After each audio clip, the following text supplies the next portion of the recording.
Well, good morning. I want to thank FIU for hosting us for today's discussion about coronavirus in Florida. I also want to thank Secretary Mary Mayhew for her hard work. I want to thank Mayor Carlos Jimenez. I've been working with him closely for months now. He's been doing a great job.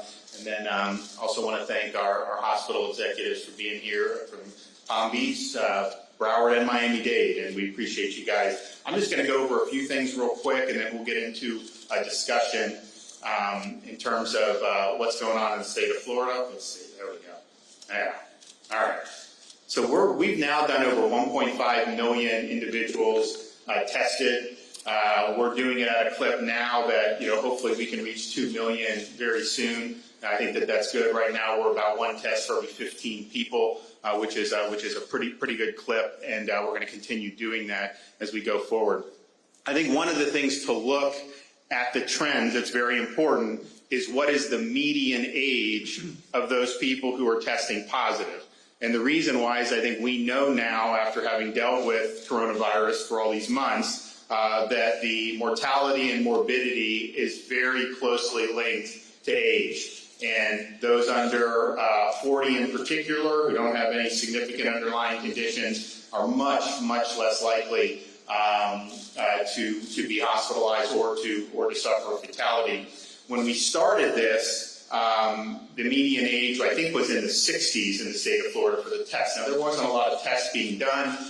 Then it slowly went down to get into the 50s. But then what we've seen over the last couple of weeks is really a dramatic decline of that median age, so that as of yesterday, or last week, the median age of all the positive tests in the state of Florida was 37.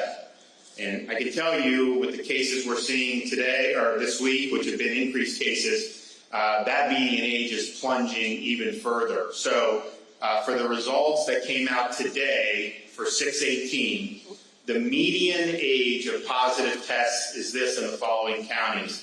Broward County, median age is down to 33, not for the whole pandemic, for today's results. Duval today, median age of 30. Hillsborough, median age of 31. Seminole, median age of 26. Orange County, median age of 29. Dade County, median age of 41, and Palm Beach, median age of 40. So that is a very consistent trend. I'll talk a little bit more about, what we're seeing in those numbers. So there we are for this. It's going to continue to go down based on what we've seen over the last several days. Huge numbers of people, particularly in that 20 to 30 cohort, who are testing, but then testing positive. 62% of all new cases in Florida for the week of June 7th are under the age of 45. Again, from what we're seeing, I think that percentage is going to increase once we get this week's results in. That is a big change from where we were, say, at the end of March and the beginning of April. It was skewing much older at that time. It's important to also understand, and I thought this new study that came out, they looked in Italy, and they looked at serum samples of 4,300 contacts of index cases, and they found that 69.1% of infected individuals under the age of 60 had no symptoms. Now, this is one study, but I think a lot of other studies have been very similar. Why that's important is I think it's important for people to understand a lot of the people who are testing positive now are not symptomatic. And I think the hospital execs will talk about they test people, anyone who comes in for procedure, and those who test positive are almost always asymptomatic. And so particularly in the younger cohort, you're finding infections with minimal or zero symptoms. That's a little bit different from what we did at the beginning of the pandemic.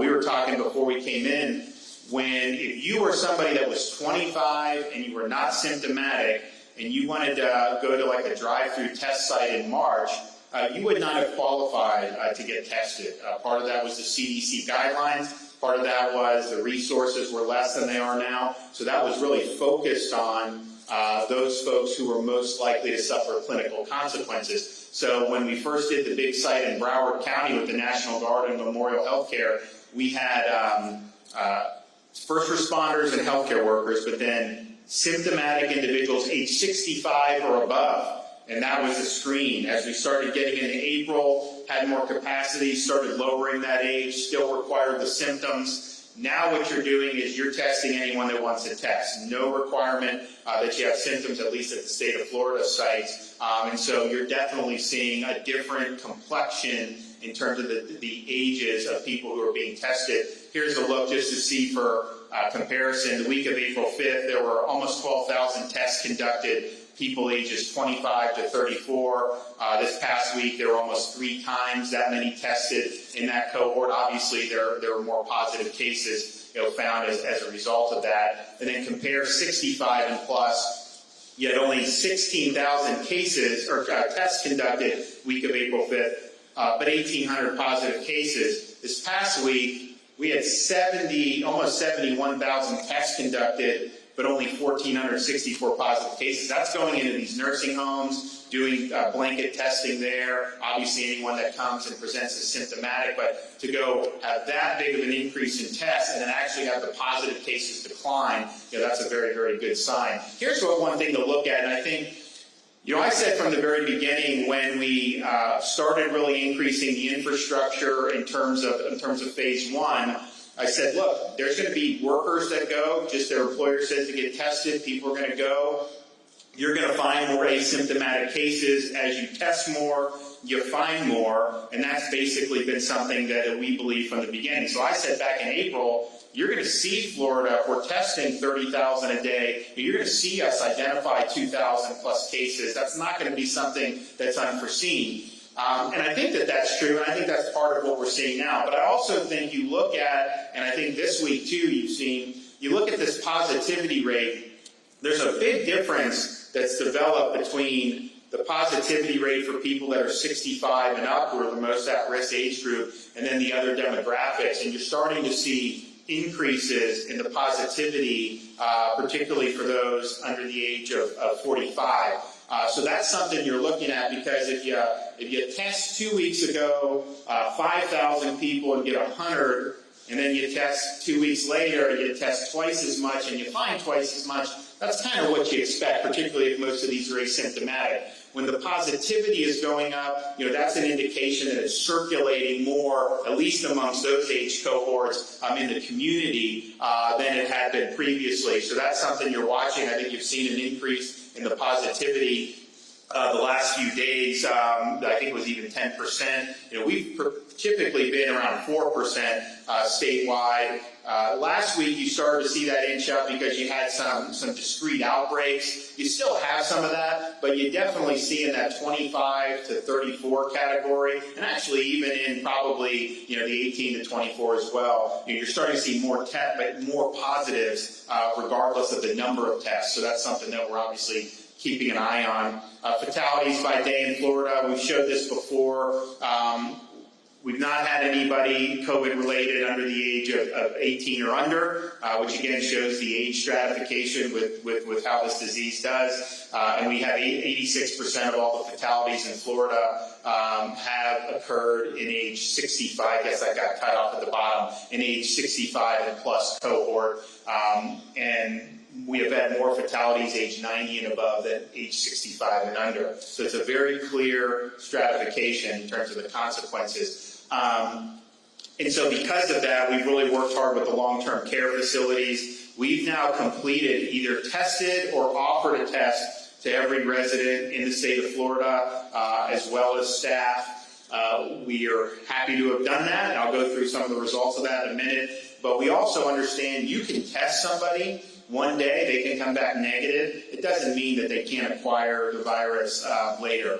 So we've issued this emergency rule requiring testing at least every 2 weeks of all staff in long-term care facilities in the state of Florida. And that will help us prevent the introduction of the virus into these facilities.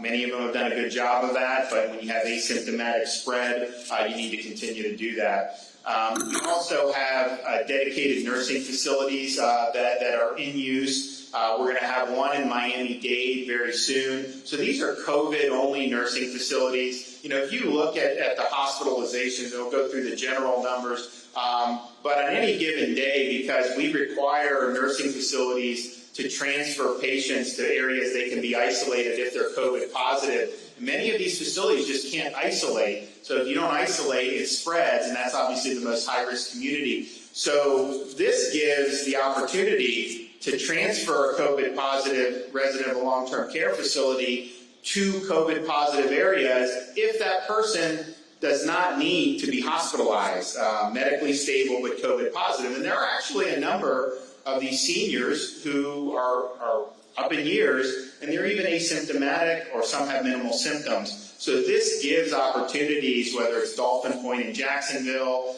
Inspire in Broward, now you're going to have Pan American very soon. That gives an option for that. It also allows the hospital, if somebody is brought in from a long-term care facility and they're medically stable, they have a safe place to be able to discharge them. But we basically had between 250 and 450 of the COVID hospital beds at any given time have been kept since we did May when we did the elective procedures and instituted this rule, has been these medically stable COVID positive nursing home residents. If you look also at the fatalities broken out by long-term care residents versus the general public, you've seen really since probably towards the end of April that these long-term care deaths have represented the vast bulk of the COVID-related fatalities in the state of Florida. I mean, we've got close to 5 million seniors in the state of Florida, and yet the majority of the fatalities aren't from the senior population as a whole,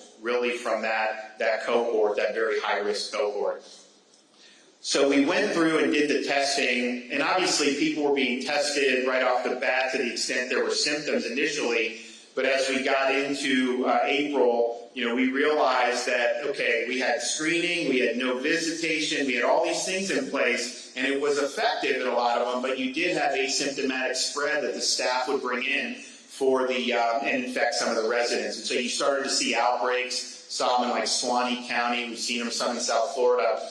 So we thought it was important to test the residents, to test the staff. And so we've gone through with the strike teams, private contractors, all these different things, and done this. And right now we have about 80% of the more than 4,000 long-term care facilities in the state of Florida have never had a single COVID positive case. We've had 933 that have had one or more, but I believe the majority of those that have had one or more have had fewer than 5. So a lot of these facilities did a very good job. This is a very transmissible virus, and to have 80% never even have a case, much less a fatality, was really good. And so that's very important.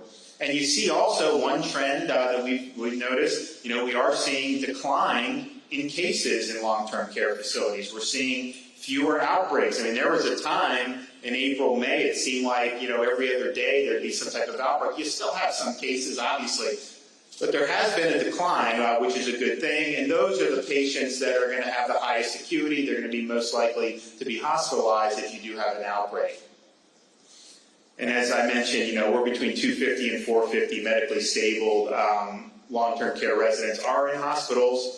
They don't need to be hospitalized, but it may not be safe to have them in their facility if they can't be properly isolated. Okay, so bed availability.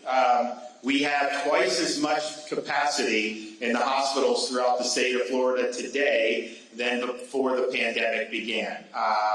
And that's with having elective surgeries, which have been going on since the beginning of March.